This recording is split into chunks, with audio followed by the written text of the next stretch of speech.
बहुत बहुत धन्यवाद।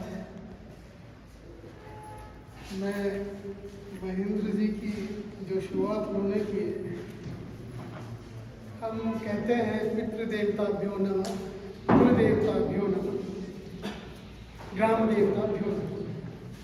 इसके बारे में बहुत चर्चा भी हुई है और अलग अलग तरह के वक्तव्य दिए गए हैं। बहुत खुशी है मुझे कि मैं यहाँ आ पाया। इसके लिए साधुवाद के पात्र हैं प्रोफेसर देवेंद्र चौबे जी, जो लगातार बात करते हैं, रश्मि चौधरी जी, और आपकी सारी जो टीम है। मैं समझता हूँ कि आप बहुत ही महत्वपूर्ण कार्य कर रहे हैं और इसीलिए मुझे प्रेरित भी किया। और संभव ये भी है, देखिए, ये नियत भी होती है, ध्येय भी होता है और प्रारब्ध। मैं प्रारब्ध को बहुत मानता हूँ। मेरी माता जी इसके बारे में बहुत चर्चा करती थी। पिताजी चल बसे थे जब मैं 2.5 वर्ष का था, और उसके बाद माता जी हमको पालती पोसती है, और ये धरती खेती करके हम आगे बढ़े, और उसी ने हमें पाला पोसा। और आप सब लोगों की कृपा से, पितरों के आशीर्वाद से मैं कुछ थोड़ा बहुत आगे बढ़ पाया। खैर, आदरणीय मंच, सभी विद्वज्जनों, आदरणीय अजय शंकर ढूंढियाल जी, मैं आपने प्रणाम करता। आप सभी गढ़वाली भाई बहन थे। राजीव धस्माना जी, हरिमोहन रावत जी, कैप्टन चंद्र पटवाल जी, प्रेम डोबरियाल जी, धर्मेंद्र नेगी जी, विक्रम रावत जी, प्रकाश असवाल जी, निरंजन जोशी जी, संदीप रोतेला जी, आशीष बिष्ट जी, दिवाकर जी, उमेश ध्यानी जी, पत्रकार नैथानी जी, सुंदरियाल जी, कैलाश ढोंडियाल जी, सुनीता पटवाल जी, श्याम सिंह असवाल जी, उमा गिरिजाल जी, अनूप मंडोला जी, श्वेता कुकसाल जी, बालेंद्र इत्यादि सभी लोगों थे। प्रणाम और आपका आशीर्वाद का इच्छा दो। यही सूची बता रही है कि गढ़वाल के कितने जो नाम है उनसे पता चल जाता है कि हर वर्ग के लोग यहाँ उपस्थित हैं। और मैं समझता हूँ कि मेरा तो बड़ा सौभाग्य है कि आपने मुझे अवसर दिया यहाँ आने का। जो टाइटल है इसका, गोष्ठी का, मेरा गांव मेरा इतिहास, बहुत ही महत्वपूर्ण है। और मैं समझता हूँ कि आपने बहुत सोच समझकर ये नाम रखा होगा। इतिहास की जब बात आती है तो बात हो चुकी है, संजय जी ने बड़े विस्तार में इस पर चर्चा की। इतिहास कैसे बनता है या इतिहास कैसे लिखा जाता है, और अलग अलग तरह का इतिहास है।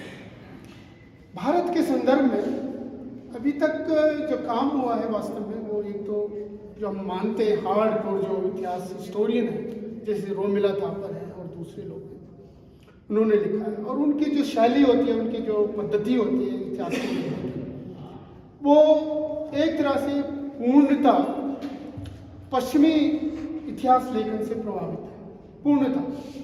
वो आपने जिक्र किया है कि वो हार्ड एविडेंस चाहता है, उसके अलावा वो इधर उधर देखने की ज़्यादा न तो ज़रूरत समझता है और न ही उसे लगता है कि अलाउड होता है। और दूसरा जो लेखन हुआ है वो रश्मि जी ने जिक्र किया है, रणजीत कुवाकर, वो जो हाशिए के लोग हैं उन पर आधारित है और वो बहुत चर्चित रहा है। एक अच्छी बात हुई है कि सैद्धांतिकी में ये जो तरीका है इतिहास लेखन का, ये भारत से शुरू होता है और पूरे पश्चिम में जाता है। एक ऐसी एक विकास हुआ है, बौद्धिक क्षमता आई है, उसका मैं समझता हूँ कि बहुत सम्मान करना चाहिए, होता है पूरी दुनिया में, और ख़ास करके अफ्रीका, लैटिन अमेरिका और यहाँ तक कि जो हम साइबेरिया है या जो नॉर्थ यूरोप में मानते हैं, जैसे स्कैंडिनेवियन कंट्रीज है, वहाँ इसका काफ़ी प्रयोग हो रहा है, होता है। और जो एक जो नई कड़ी जो सामने आप लोग जो कर रहे हैं, यद्यपि इस पर कई लोग विचार कर चुके हैं। ग्रामसी की चौबे जी बार बार बात करते हैं, भारत से हुए हैं, श्रीनिवास हुए हैं, श्रीनिवास आपने नाम सुना होगा, जो बड़ा इस पर ध्यान देते हैं कि गांव क्यों प्रमुख है। और अगर ये तो आप सबको मालूम है कि गांव भारत की आत्मा है, गांधी जी भी यही मानते थे और अम्बेडकर भी यही कहते थे और दूसरे बड़े बड़े विद्वान भी यही कहते थे। और पहले से, अभी से नहीं, बहुत पहले से अगर आप देखें, वैदिक साहित्य से लेकर के अगर आप काम करते हैं, और जो मेरा सौभाग्य है कि मैं ऐसी जगह पैदा हुआ हूँ जहाँ एक तो मतलब इतनी विभिन्नता है और उसमें भी एकता है। और ऐसी जगह काम करता हूँ जहाँ सैद्धांतिकी पर बहुत अच्छा काम होता है, जर्मनी में। और जर्मन लोगों ने भारत पर और भारतीयता पर और भारत विद्या पर सबसे महत्वपूर्ण काम किया। आप देखिएगा पूरी दुनिया में अधिकतर जर्मन है, मैक्स मुलर से लेकर के आप लोग बहुत सारे जो भी शब्दकोश लिखे गए, चाहे संस्कृत के हैं, पाली के हैं, अपभ्रंश के हैं, हिंदी का थोड़ा अलग मामला है, उस पर मैं विचार करूँगा, थोड़ा सा आपके साथ साझा करूँगा सूचना। लेकिन अधिकतर काम हुआ डॉक्यूमेंटेशन, भाषाओं का जो डॉक्यूमेंटेशन है उसका काम अधिकतर इन लोगों ने किया। उसमें कई पहलू आते हैं जिस पर मैं पहले सहमत था, लेकिन अब थोड़ा असहमति जताता हूँ। इसलिए जर्मन हमेशा ये क्लेम करते हैं कि हमारा जो उद्देश्य था भारत जाने का, वो न तो कॉलोनियल माइंडसेट था और नहीं हम वहाँ आर्थिक कोई हमारा उद्देश्य था। ये सब वास्तव में सच नहीं है, क्योंकि बीच में हमें कुछ ऐसे भी डॉक्यूमेंट्स मिले हैं कि जर्मनी में भी एक जर्मन ईस्ट इंडिया कंपनी की स्थापना हुई। फर्क सिर्फ इतना है कि अंग्रेज सफल हुए, डच ईस्ट इंडिया कंपनी सफल हुई, पोर्टुगीज वाले सफल हुए, लेकिन जर्मन नहीं हो पाए, और क्योंकि प्रूसिया में थे तो वो इसलिए सफल नहीं हो पाया। तो ये आर्गूमेंट चलता रहता है। और अभी जो नई पीढ़ी के लोग हैं, मैं हूँ, कुछ और लोग हैं, तो ये हम रखते हैं। लेकिन दिलचस्प ये है कि जो भी इतिहास जो डॉक्यूमेंटेशन हुआ, यहाँ तक कि आप समझते होंगे, जानते होंगे, वन विभाग में से लेकर के, भाषा का डॉक्यूमेंटेशन से लेकर के, और यहाँ तक कि गाँव का जो ग्रामीण क्षेत्रों का जो एक ब्रिस्के नाम का एक व्यक्ति वहाँ आया, अंग्रेजों को उसने सलाह दी कि जो फॉरेस्ट्री है, जो आप सोशल फॉरेस्ट्री का इतिहास आपने पढ़ा होगा, रामचंद्र कुआ को पढ़ेंगे तो आपको पता चलेगा। तो वो भी जर्मन था, वो इनको सलाह दे रहा है कि आप जो है डिमार्केशन कीजिए और वनों की सुरक्षा कीजिए, वो आपके साधन मतलब आर्थिक साधन का एक बहुत अच्छा जरिया होगा। आप बता रहे थे संजय जी कि किस तरह से वनों का दोहन पहाड़ से हुआ है। और आपको याद होगा एक विल्सन नाम का एक व्यक्ति हुआ है, कैप्टन साहब को शायद मालूम होगा, हर्सिल में शुरू किया था, वहाँ तो मिलिट्री का कैंप है, कि वो व्यक्ति वहाँ से आता था और इतना बड़ा बिजनेसमैन बन गया, वो पूरे जंगलों को काट करके यूरोप भेज रहा था। ये 18वीं सदी में हो रहा था, 19वीं सदी में। तो बहुत सारी चीजें हैं। और जो बात ये है कि जो लेखन है इतिहास का, वो क्यों हुआ, कैसे हुआ और क्यों नहीं हुआ, भारत का एक दुर्भाग्य सच रहा है। और हम सब लोग बोल रहे हैं पहाड़ों की जवानी और पहाड़ों को पानी का भी आपको काम है नहीं। तो वो पहाड़ की जो जवानी है, जो यूथ है, और यहाँ का जो पानी है जो इतना रिच है, वो यहाँ की कभी काम नहीं आता। वो इसलिए आप देख रहे हैं खेती जरा ऊपरी हाई एलिवेशन में होती है और नदी नीचे बह रही है, और शुद्ध जल है, निर्मल जल है, पैरा, लेकिन आप उसका प्रयोग नहीं कर सकते। और जवानी इसलिए एक ही सबसे अधिक जो एम्प्लॉयमेंट का क्षेत्र जो पहाड़ के लोगों का रहा है, वो दो क्षेत्रों में रहा है, अभी भी मैं समझता हूँ है। एक तो मिलिट्री, आप देखिए पहले अंग्रेजों ने शुरुआत की थी, उससे भी पहले रहा है, लेकिन कब रहा, और अभी भी आप देखिए हमारे लोग जो हैं जगह जगह हैं, पोस्टेड है, मिलिट्री में सबसे अधिक लोग हैं। उसके बाद है होटल बिजनेस है, दूसरे जो बिजनेस क्षेत्र है, वहाँ काफी पहाड़ के लोग काम करते हैं। और जो बचा खुचा रह गया वो खेती कर रहे हैं। और एक चीज जो स्त्री विमर्श की बात आपने की, पहाड़ की स्त्री तो यहाँ पर प्रमुख हाउस होल्ड चलाने का वाली है। क्योंकि स्त्री अगर आप शैलेश भट्टाचार्य को पढ़िएगा, आपने शेखरदा की बात की, शेखर जोशी को पढ़ेंगे, शैलेश भट्ट को पढ़ेंगे, उमाशंकर सतीश को पढ़ेंगे, या नरेंद्र नेगी की बात आए उनके गीतों में देखिए, तो नारी का जो अस्तित्व है, नारी यहाँ की शक्ति है। और आदमी हमेशा बाहर काम करता रहा और महिलाओं ने घर संभाला। ये एक जो ताना बाना है वो अभी टूट गया दुनिया से, वो भी खत्म हो रहा धीरे धीरे। ये बड़े दुख का विषय है, दुख की बात है, लेकिन मैं समझ भी सकता हूँ। वो इसलिए क्योंकि जो सुविधाएं हैं वो यहाँ उपलब्ध नहीं करवा पाए, नेता जो राजनीतिक दल है वो नहीं कर पाए, वो सब उन्होंने उसका प्रयोग किया। और ये एक मैं समझता हूँ एक पैरेलल हमको मिलता है। थोड़ा आप लोग अगर बात बाहर जाकर करें तो अच्छा लगेगा कि एक पैरेलल मिलता है कि जहाँ से मुगल काल से लेकर के आप देखिएगा, जब राजा का जमाना हुआ करता था, और तब से लेकर के अजय रावत की किताबें आप देखेंगे, history of princely state of Garhwal, Tehri Garhwal, और बहुत सारे लोगों ने उसके बाद काम किया। तो वो ये कि जो मेन पावर थी उसका उपयोग किया गया है, और यहाँ की जो रिसोर्सेस हैं उनका प्रयोग इनडायरेक्टली और डायरेक्टली उसको यहाँ से बाहर ले जाया गया है। और यहाँ जो है इसको एक तरह से जैसे रिफ्यूज के रूप में इसको देखा गया। और आप देखिए मसूरी की स्थापना अंग्रेजों ने क्योंकि अयासी के लिए उन्होंने की, क्योंकि वहाँ का जो मौसम अच्छा है, वहाँ बाहर का व्यक्ति तो आ नहीं सकता, राजा महाराजा भी वहाँ नहीं आ सकते थे। हालांकि उनको उन्होंने थोड़ी जगह दे करके उनके घर बनवा देते। टिहरी राजा, पंजाब के राजा और हिमाचल के, उन सबके वहाँ अपने अपने मकान थे। लेकिन जो हिंदुस्तानी जो लोग थे, पहाड़ के लोग भी थे, वो उस समय जो माल रोड हुआ करती थी और कैमल्स बैक रोड थी, वहाँ उन लोगों को जाने का अधिकार ही नहीं था। बहुत पुरानी पुस्तकें हमें मिलती हैं, लगभग 1815, 1820 इस तरह की। तो वहाँ भी इसका डॉक्यूमेंटेशन हुआ। दुर्भाग्य से संभवतः वो पुस्तकें यहाँ उपलब्ध नहीं है, प्रयास के रूप में लिखी गई है, ट्रेवल लॉग के रूप में लिखी गई है, बहुत सारा वहाँ उपलब्ध है। लेकिन इतिहास का जो एक प्रमुख भाग है जिसकी यहाँ चर्चा बनी, मेरा गाँव मेरा इतिहास, वो प्रमुख है मेरे लिए भी।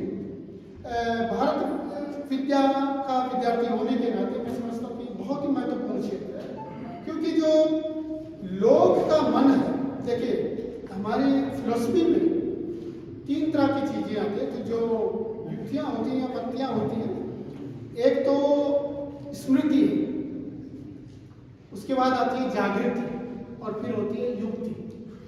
तो स्मृति को भुला दिया गया, जागृति का प्रयास नहीं हुआ, युक्ति को आप भूल जाइए, क्योंकि युक्ति तो वो परम सीमा है जहाँ आध्यात्म में आप मेडिटेशन में परम गति को प्राप्त करते हैं।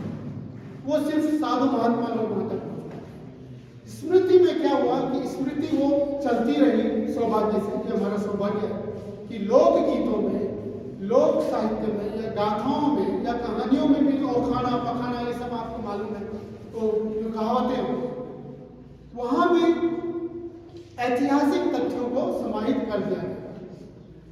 और एक मजेदार बात हमारी और अच्छी रही है कि जब सारी चीजें, ये तो आपको सबको मालूम है कि भारत की जो परंपरा है, इतिहास लेखन की परंपरा हो या फिर टेक्स्ट को आगे बढ़ाने की परंपरा हो, ट्रांसफर करने की परंपरा हो, वो सारी मौखिक रही है।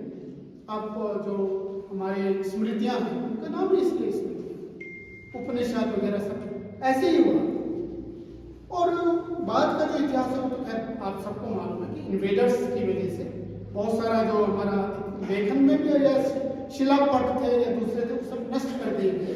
तो हमारे पास कुछ बचा नहीं, जो कुछ बचा वो स्मृति के आधार पर भी उसको रिक्रिएट किया गया, उसको लिखा गया, उसका डॉक्यूमेंटेशन हुआ, फिर वो आगे बढ़ा।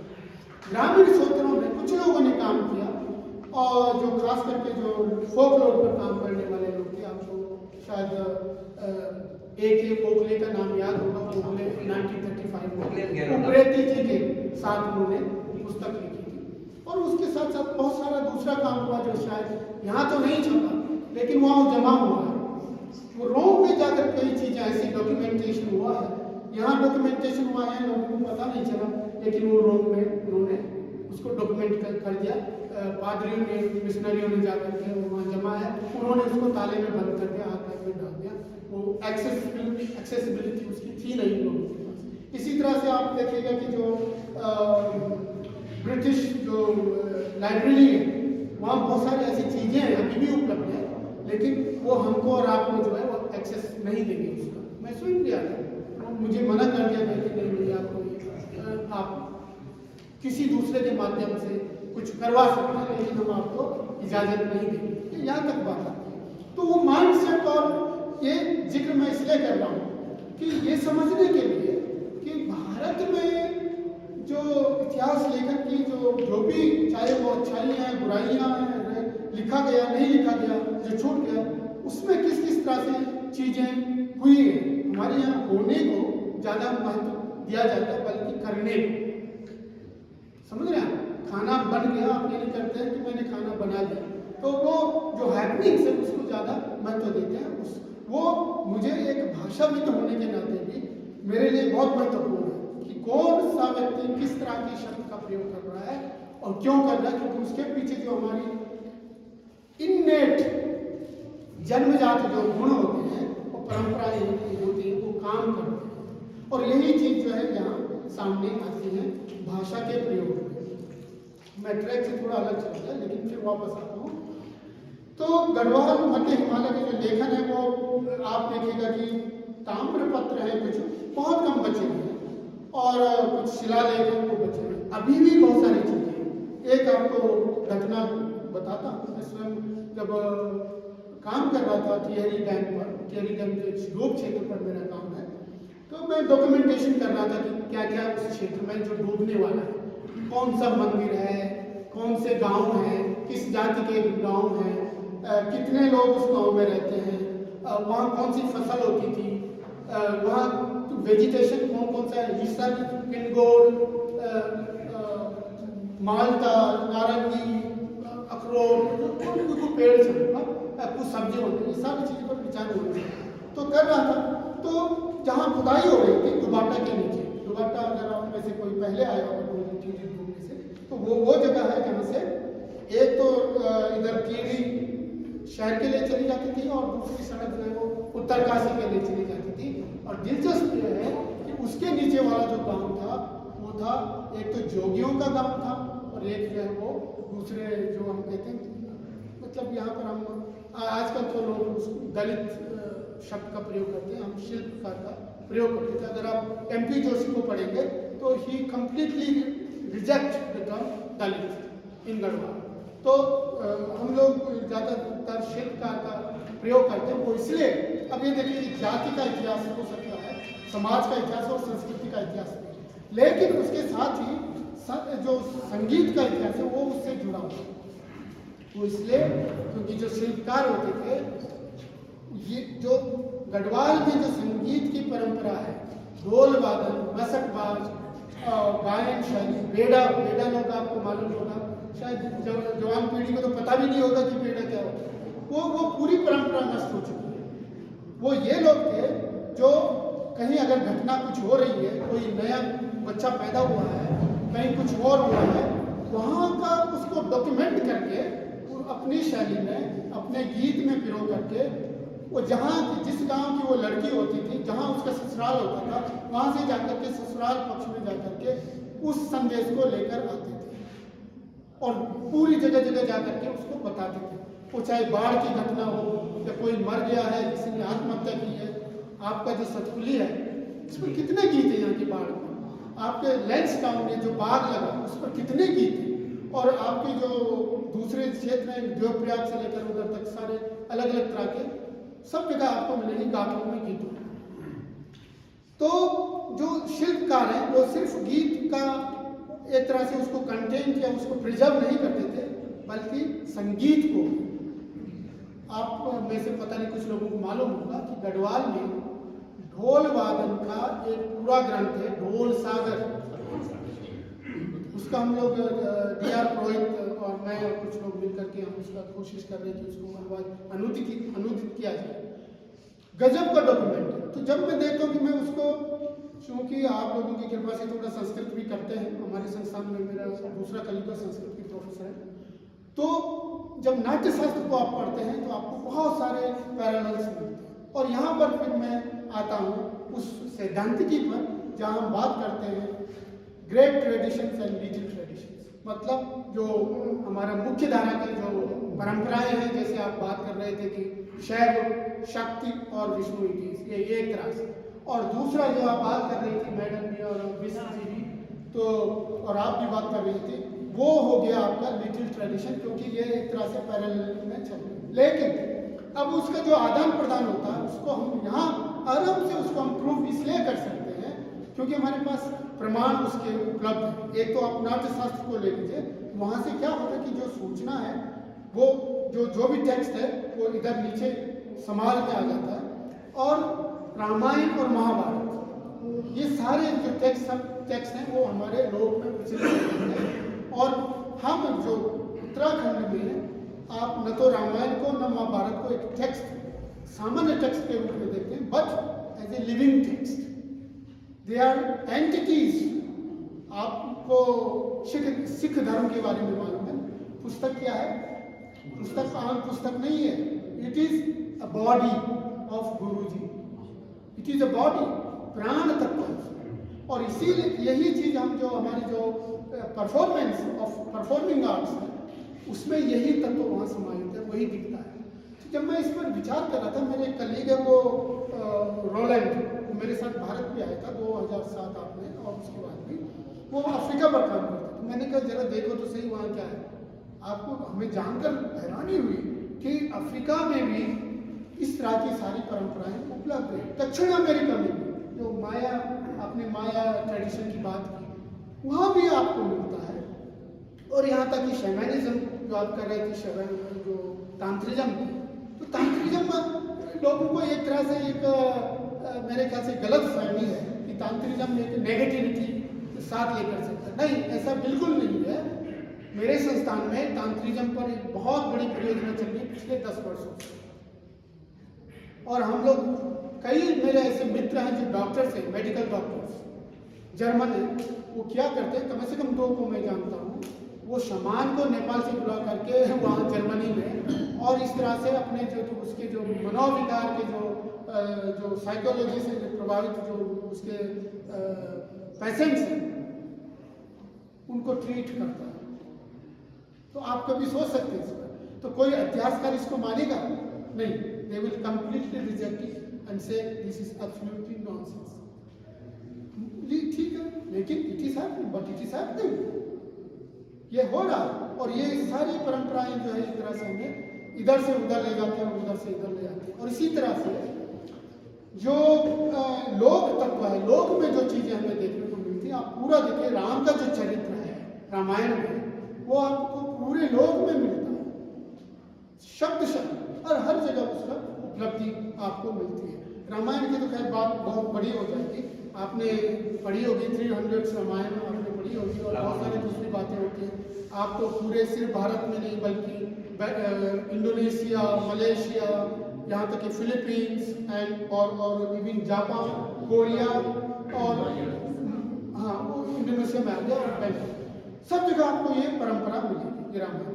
लेकिन वो सच है कि उसकी जो शैली है, उसका जो टेक्स्ट है, वो बिल्कुल क्षेत्र से संबंधित अलग हो। और एक दिलचस्प चीज ये है कि जो संजय जी बात कर रहे थे कि क्षेत्र से संबंधित जो नामावली है वो किस तरह से हमें इतनी सारी सूचनाएं देती है। कुछ मामलों में मैं कई सहमत इसलिए नहीं होता हूँ कि कई बार बहुत आसानी से लोग कह देते हैं कि यह ऐसा है ऐसा है। उसके लिए मेरा निवेदन सिर्फ इतना है, थोड़ा दुरूह कार्य है, हमें सिर्फ एक भाषा से काम नहीं चला सकते। भारत के इतिहास लेखन में सबसे बड़ी कमी यही है कि एक अंग्रेजी को माध्यम बनाकर और अंग्रेजी को ही मुख्य भाषा के रूप में रख करके साहित्य का लेखन हुआ है। वो इसलिए संभव नहीं है। आप देखिएगा, आपने फारसी का किसी ने जिक्र किया है, माना तो ये जाता है लेखन में भी 1526 से लेकर के और 1840 तक भारत की जो ऑफिशियल भाषा थी वो फारसी थी। अंग्रेजों ने 1840 में प्रयास किया कि अरे हम तो इसे बचना चाहिए, हमें तो आती नहीं। उन्होंने शुरू किया, अंग्रेजी को बना दिया। उर्दू वालों ने प्रोटेस्ट किया, उन्होंने कहा चलो भाई, उस समय तक थोड़ा सा मुगलों का थोड़ा सा प्रभाव तो था, उन्होंने कहा चलो हम दोनों भाषाओं को जो है ऑफिशियल लैंग्वेज घोषित कर देते हैं। आपको ताज्जुब होगा जान करके, हिंदी जो ऑफिशियल लैंग्वेज बनी भारत की, मतलब जो उसको दर्जा दिया गया, वो ठीक 1900 में, हिंदी सबसे बाद में आती है। और उसका जो लेखन हुआ है वो तो मैं कुछ मित्रों को बता चुका हूँ कि 1698 में पहला हिंदी का व्याकरण लिखा गया।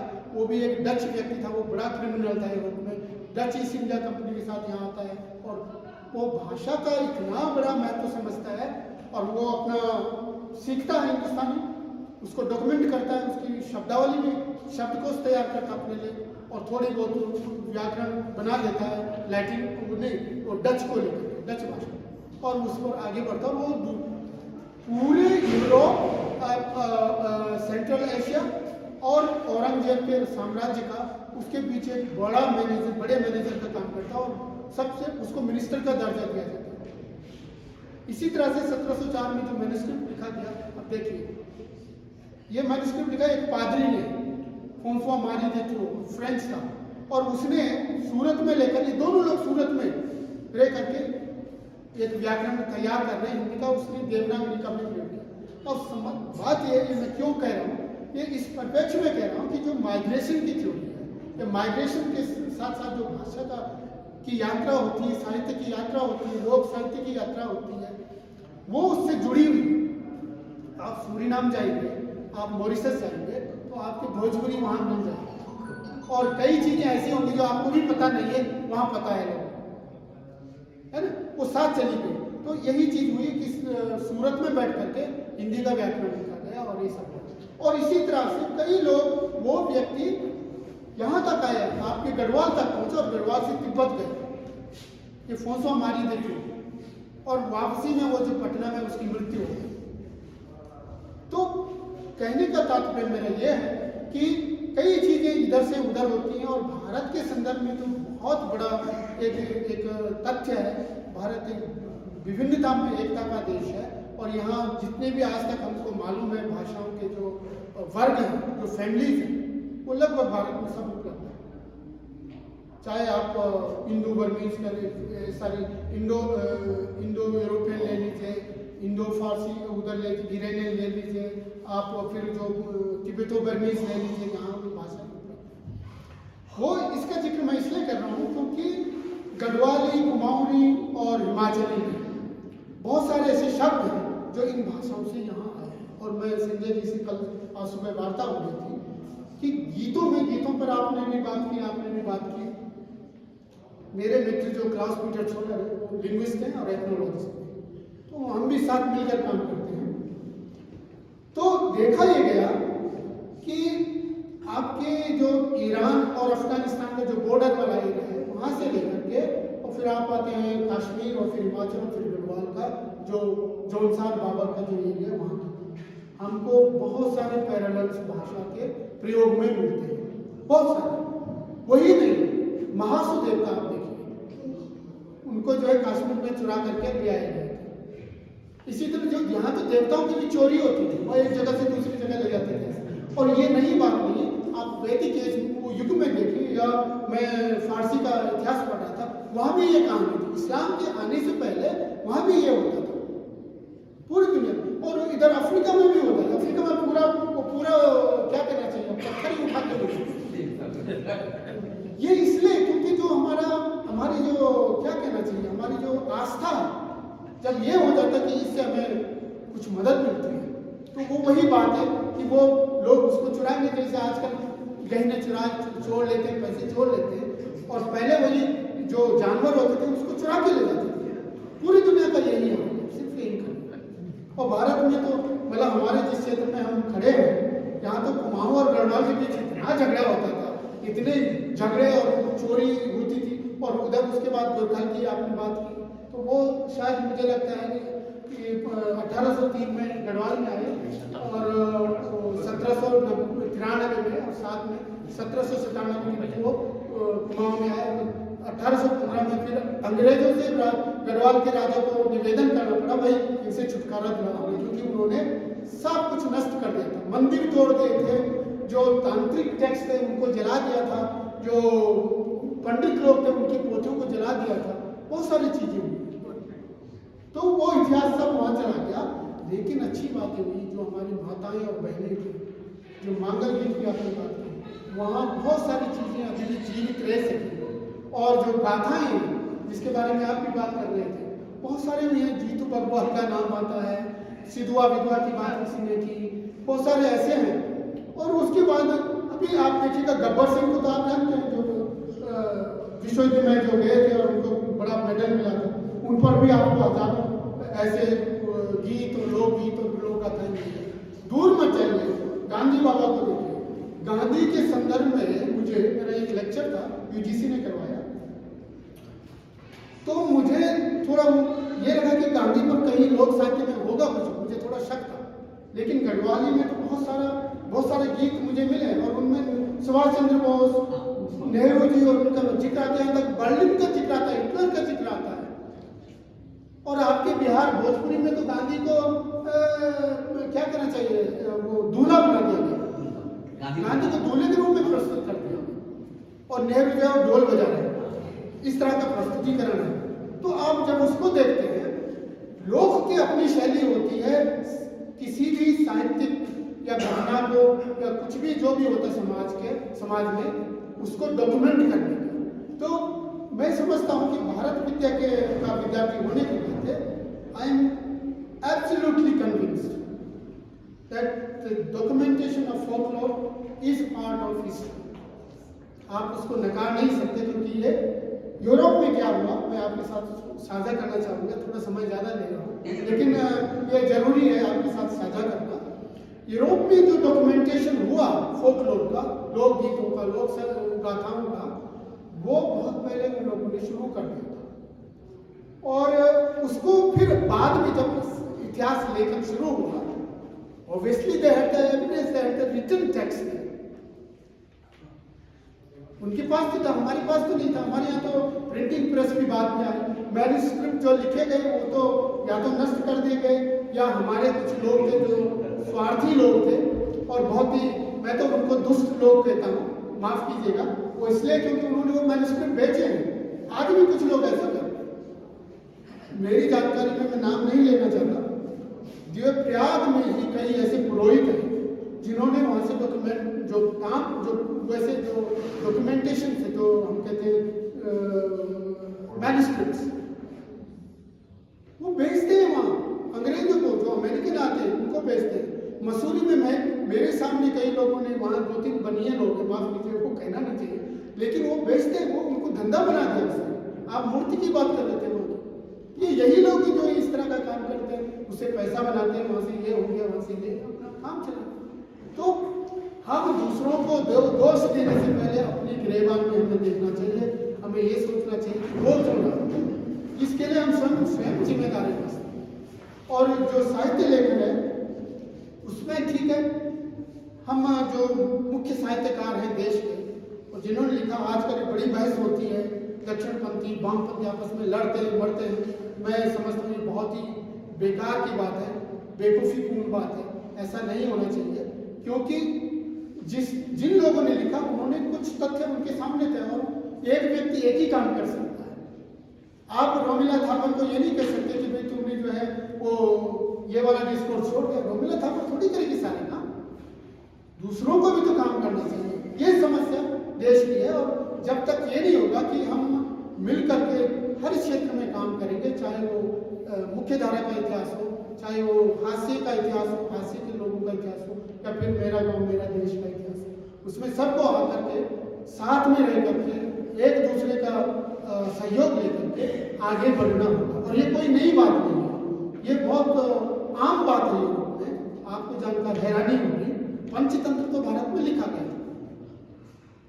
पंचतंत्र जब 5वीं सदी में फारसी से होकर के यूरोप में पहुंचा, 12वीं सदी में, वो आज बुल्गारिया में, रोमानिया में, रूस में, यूक्रेन में जहाँ आज युद्ध हो रहा है, और यहाँ तक कि ऑस्ट्रिया, स्लोवाकिया, चेक रिपब्लिक वगैरह, वगैरह, वगैरह, वगैरह, वगैरह, वगैरह, वगैरह, वगैरह, वगैरह, वो सियार और जो कौवे की कहानी है उनके फोकलोर में है। मगरमच्छ और उसकी कहानी हो, वहाँ कहाँ से शेर आ गया? वैसे तो आर्गुमेंट करते हैं यहाँ घोड़ा था नहीं, लेकिन आपके यहाँ शेर कहाँ से आ गया? वो तो आपने यहाँ से किया, आपके यहाँ कहीं था नहीं कहीं। हाथी का भी जिक्र आता है, बहुत सारी ऐसी चीजें। रीछ वहाँ होता है सच में, तो बहुत सारी ऐसे। बंदर वहाँ होते नहीं, बंदर का भी कहानी थी। तो कहने का तात्पर्य है, वो चाहे वेजिटेशन हो, मोगली इतना पॉपुलर है पूरे यूरोप में, उसको देखते हैं। तो उसके माध्यम से मैं ये समझ सकता हूँ कि जो मेथड है उसको सिर्फ यूरोप का जो साहित्य है, यूरोप का जो मौखिक साहित्य है, लोक साहित्य है, और यूरोप का जो हास्य का साहित्य है, उसको समझने की कोशिश करते हैं। वही अगर मेथड हम यहाँ अप्लाई करेंगे तो संभवतः वो 1 to 1 फिट नहीं बैठता। यहाँ हमें संस्कृति, समाज, भाषा, इसका बहुत ध्यान रखना पड़ेगा। और दूसरी बात यह है, धर्म की बात की आपने, उसका भी ध्यान रखना पड़ेगा, क्योंकि जो मोनोथाइस्टिक रिलीजन्स हैं, इस्लाम और क्रिश्चियनिटी, हिंदुइज्म जो है उस तरह से फंक्शन नहीं करता है। हिंदुइज्म अलग तरह से चलता है, और हिंदुइज्म में जो हमारे पेड़ पौधे हैं, जो हमारे पत्थर हैं, पहाड़ हैं, नदियाँ हैं, सबकी पूजा होती है। वो अगर आप व्यक्ति की बात करते हैं, आप बात करते, आपने की है शायद किसी ने सिलवा विधवा या लेखन की बात, एक हमारे यहाँ होता है घड़ियाल, आप भी बात करें तो घड़ियाल का मतलब ये है, कोई किसी ने उसको, आपने शायद उसको एक एपिक का रेफरेंस दिया, वो मेरे विचार से ऐसा तो नहीं है, लेकिन वो आत्मकथा लेखन है पूरा, वो इतिहास है, इंडिविजुअल का इतिहास है पूरा, और उसके साथ साथ क्षेत्र का इतिहास, समाज का इतिहास, संस्कृति का इतिहास, खान पान, रहन सहन, सब। वो जो घड़ियाला होता है, जो गायक होता है, अधिकतर मैंने देखा दलित लोग, मतलब आज के दलित लोग हैं, शिल्पकार हैं, उनमें ये कला है। इसलिए मैं पहले कह रहा था कि जब हम संगीत का इतिहास देखते हैं तो सारा ज्ञान उन लोगों के पास है। और ये तो मुझे नहीं मालूम, लेकिन मेरे विचार से ऐसा तो नहीं है कि जो यहाँ के मूल निवासी वो है नहीं, ऐसा नहीं है, क्योंकि जो शिल्पकार लोग हैं उनको माना जाता है, ये DNA के माध्यम से और दूसरे अध्ययनों से पता चलता है कि वो यहाँ के मूल निवासी हैं, और वो नष्ट नहीं हुए। भारत में अच्छी बात है कि भारत में नष्ट नहीं हुआ, क्योंकि उस तरह का कत्लेआम कुछ मामलों में हुआ, लेकिन पूर्णता नहीं हो पाया। उसका कारण है कि यहाँ की जो समृद्ध संस्कृति है, समाज का जो ताना बना है, उससे वो बच गया। यूरोप में ये नहीं हो पाया। आप देखिए यूरोप में या तो आप मोनोथाइस्टिक रिलीजन देखेंगे तो पूरा का पूरा जो है, आप या तो कैथोलिक है या प्रोटेस्टेंट है या फिर ये है, फिर वहाँ और कुछ नहीं है। जो माइथोलॉजी है उसका भी प्रश्न यहाँ पर उठा कि how far we can go, कि माइथोलॉजी और इतिहास को एक साथ रख सके। नहीं, वहाँ हमें बहुत थोड़ा मतलब सोचने की जरूरत है, क्योंकि माइथोलॉजी और इतिहास एक साथ इसलिए नहीं चल सकते क्योंकि माइथोलॉजी में कल्पना बहुत ज़्यादा है, वहाँ फैक्ट्स भी होता, कुछ मामलों में कुछ सब सूचनाएं होती है, और उसके जानने के लिए इसीलिए ध्यान हमेशा रेखांकित करना चाहता हूँ कि भाषाओं पर ध्यान दें। कई बार ऐसा होता है जो सूचना भारत में उपलब्ध नहीं है या भारतीय भाषाओं में उपलब्ध नहीं है, कि आप सबको मालूम है, हम सबको मालूम है कि जो लेखन हुआ है, डॉक्यूमेंटेशन हुआ है, वो राजाओं और महाराजाओं और मुगल शासकों के अंडर है। आप उसकी बात नहीं जा सकते। जो कुछ लिखा गया शायद वो जीवित रहा हो, मुझे कम लगता है, लेकिन अगर आप उसी चीज को तिब्बती भाषा में लिखेंगे वहाँ वो उपलब्ध नहीं। इसी तरह से फारसी का हम लोग, कई लोगों ने विरोध किया, मुझे लगता है अच्छा नहीं, फारसी हमको सीखनी चाहिए, क्योंकि फारसी में जो लिखा गया अगर आप उसका अनुवाद करते हैं तो ठीक वही नहीं है। जैसे वही तरीका है कि अगर आप संस्कृत की बात करते हैं, मनुस्मृति की बात करते हैं और आप अनुवाद का बात करते हैं, तो मैं as a scholar I will not accept it as a proper evidence. आपको संस्कृत आनी चाहिए प्रॉपरली, आप संस्कृत टेक्स्ट को पढ़िए उसमें, क्योंकि होता क्या है, इंटरप्रिटेशन इज कहते हैं कि इसमें कुछ ना कुछ जो है गलत होने की संभावना रहती है, वो हुआ। जैसे आज के पहले संजय जी या दूसरे लोग भी हमेशा कहते हैं गेटे, आपने इस शब्द का प्रयोग किया, तो अगर आप किसी जर्मन से पूछेंगे गेटे, क्या है गेटे? गेटे को कोई जानता नहीं, गेटे तो डिस्टॉर्शन होता है। और अनुवाद में तो बहुत बड़ी समस्या आती है, क्योंकि संस्कृति का बड़ा फर्क होता है। अगर आप यूरोपियन संस्कृति में किसी भारतीय संस्कृति के टेक्स्ट को अनुवादित कर रहे हैं, मुझे बहुत दिक्कत होती है। मुझे आप लोगों की कृपा से अंग्रेजी भी और जर्मन भी बहुत अच्छी आती है, और थोड़ी बहुत लैटिन भी कर लेता हूँ। इतनी समस्या होती है क्योंकि एक तो परिवेश नहीं होता है, दूसरी बात जो वेजिटेशन अगर आ गया वहाँ तो होता ही नहीं है, तीसरी बात जो हमारी आस्था है वहाँ तो मिलती नहीं है। अब मैं उसको कैसे प्रस्तुत करूँ जर्मन ऑडियंस को? बहुत मुश्किल होता है। हम बात करते हैं मेघदूत की, आप बात कर रहे हैं, अब वहाँ बात होती है हमारे जो ग्रेट जो कवि हुए हैं ग्यूटे, इतने प्रभावित होते हैं कि मैं तो स्वयं ही वहाँ जाना चाहता हूँ, और शाकुंतला पर तो वो इतने मंत्रमुग्ध हो जाते हैं। लिखते ही उन्होंने 2 कविताएं लिखी, और वही नहीं, कई जर्मन कवि ने 18वीं सदी में और 19वीं सदी में भारतीय साहित्य पर, खास करके कालिदास और भगवत गीता पर कई टेक्स्ट लिखे, कविताएं लिखी। और महात्मा गांधी की बात करें, महात्मा गांधी को जर्मन में भी कोई एक पुस्तक लिखी गई है, उसका अनुवाद करना, जर्मन लोगों को भी उसके बारे में मालूम नहीं है। 1933 में वो उपन्यास लिखा गया, और गांधी जी को कृष्ण के रूप में दर्शाया गया।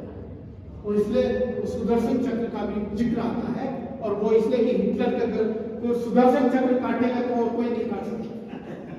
ये देखिए, तो ये चीजें हैं।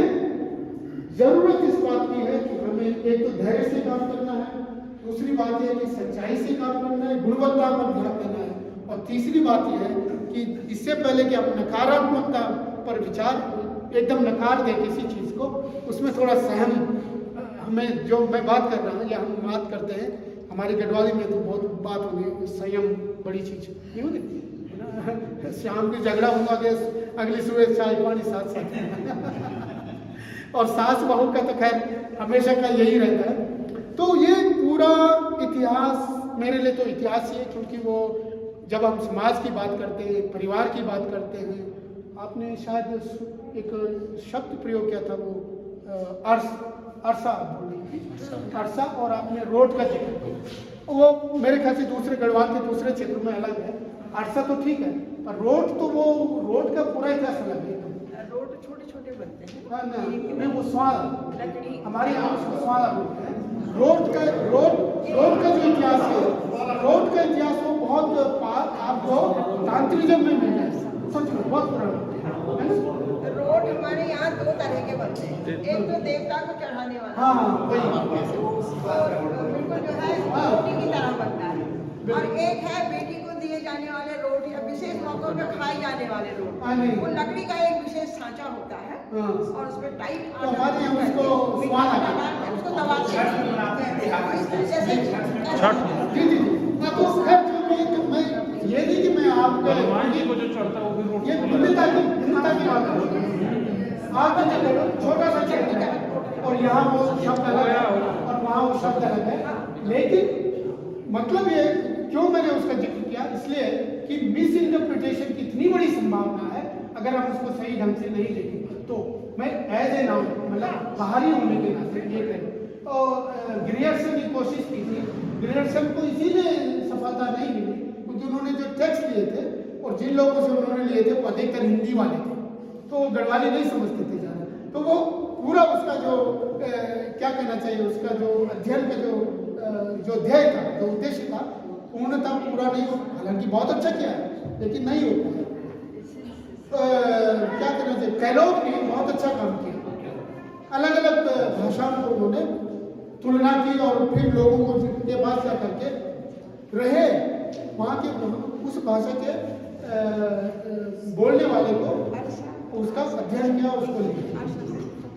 इसी तरह से 2 चीज और जिक्र करूंगा, उसके बाद समाप्त करूंगा।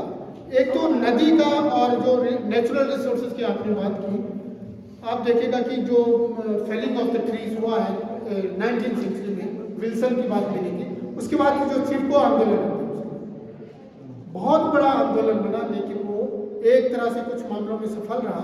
उसके बारे में शायद अनक्वाइट बुक सबसे उत्तम पुस्तक है, रामचंद्र गुहा ने लिखी है, उनका PhD थीसिस है, और ज़्यादा दूर नहीं है, अनक्वाइट बुक्स में लिखा। तो यही ये श्रीनगर के दूसरी तरफ वो गाँव है। और दूसरा रैणी का जंगल, रैणी। और तीसरा जिक्र करना चाहूँगा 1830-40 के लगभग उस समय वहाँ भी जौनसार में बड़ा अपराइज होता है, आंदोलन शुरू हो जाता है वनों के अधिकार पर। वो जो मैं ब्रिस्क की बात कर रहा था, वो जर्मन था, उसने ब्रिटिश शासकों को ये सुझाव दिया कि आप लोग जंगलों पे अगर कब्जा करोगे ना, उसको अपने अधिकार क्षेत्र में लोगे, तो आपको और ज़्यादा रेवेन्यू मिलेगा। पहले होता क्या था कि जो गांव है उसी का जो आसपास जंगल है उसका अधिकार होता था, और वही उसको मैनेज करता था। तो लोग इसका भी ध्यान रखते थे कि कब जंगल में जो चारा है वो किस भाग से लिया जाए, ताकि जो बायोडाइवर्सिटी है वो नष्ट ना हो, पौधे जो है वो रिवाइव हो, और फिर हम उसको और इस्तेमाल कर सकते, और लगाते भी थे। तो राजा ने भी इतना बड़ा जुल्म किया, और शिक्षा के क्षेत्र में आपको मालूम है, थियरी तो एकदम 1949 तक राजा के अंदर रहा, हम लोग आगे नहीं बढ़ पाए, बात 10वीं से आगे नहीं पढ़ने देते। तो वो एक तरह से जुड़ा हुआ, उसके डिटेल में जाने की जरूरत है, और उस पर बहुत सारे लोकगीत, लोक गाथाएं और बहुत सारे दूसरे टेक्स्ट उपलब्ध हैं।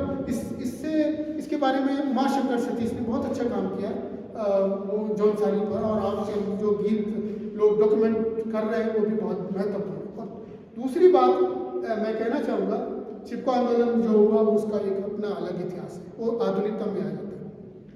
लेकिन एक और चीज़ है जो आपने देवी देवताओं की बात की और जो लड़कियों की बात की, तो हमारा एक पेपर है, मैं और मेरा कलीग क्लास पीटर सोलर, यहाँ से दूर नहीं, हैट पर्वत है, तो परियों के बारे में हम बात कर रहे थे, और हमने वो टेक्स्ट लिया। हम गए थे घनसाली, और एक गायक को हमने उसके पास गए, वो बेचारा अब तो नहीं रहा, अधिकतर लोग मर गए दुर्भाग्य से, जो गायक थे जिनको जानकारी थी।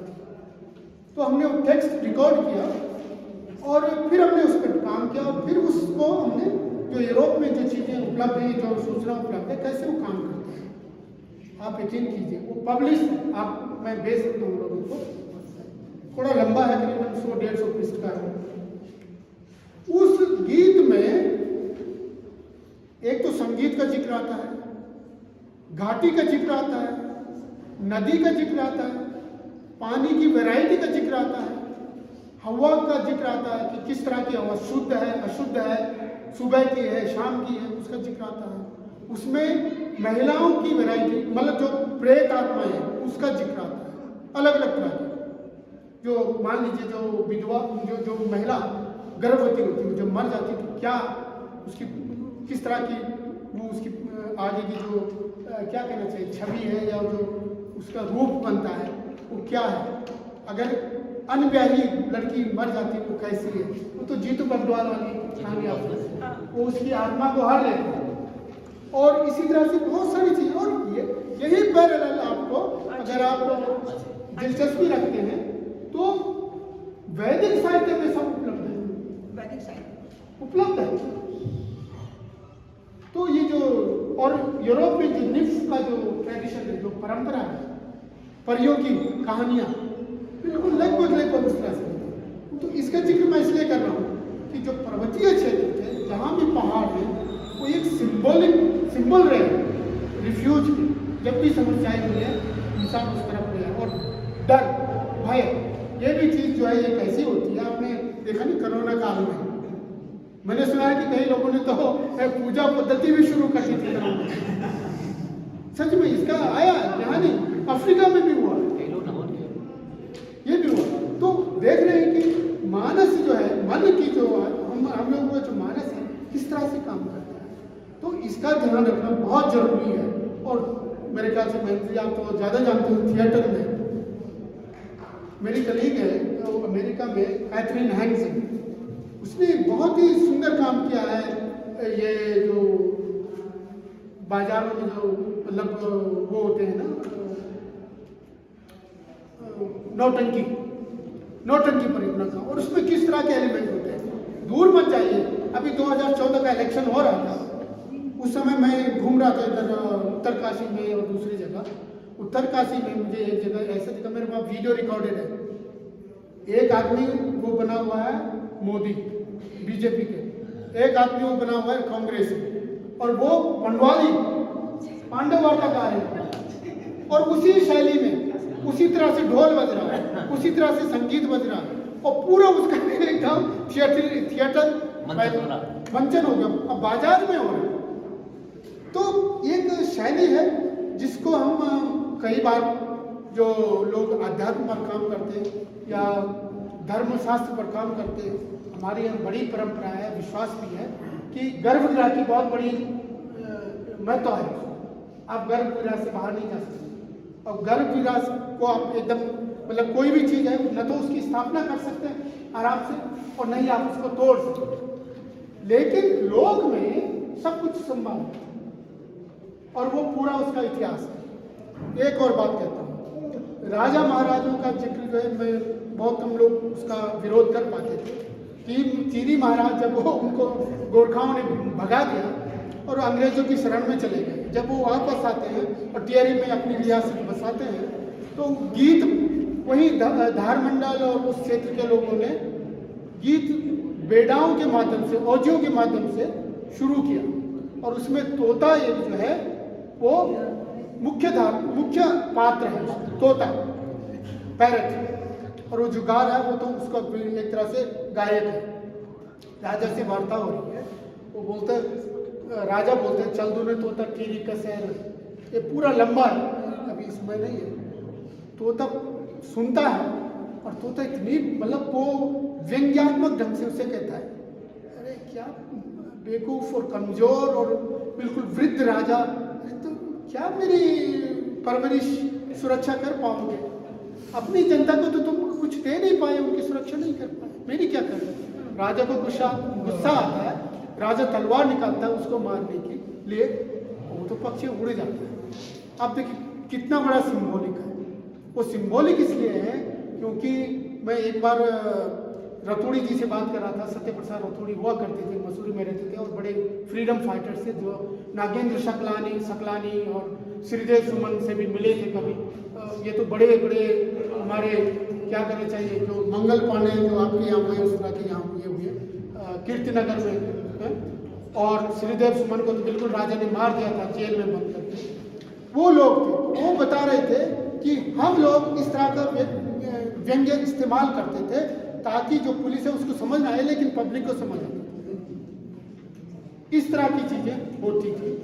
तो अंत में मैं यही कहना चाहूँगा कि ये बहुत कॉम्प्लिकेटेड मामला है इतिहास लेखन, क्योंकि उसकी कई धाराएं हैं, और उसमें खास करके आध्यात्म और धर्म और वगैरह वगैरह उसको जोड़ना, इन सबको हमें फिल्टर करने की जरूरत है, बहुत जरूरत, और कोई ना कोई एविडेंस हमारे पास उपलब्ध हो जाता है।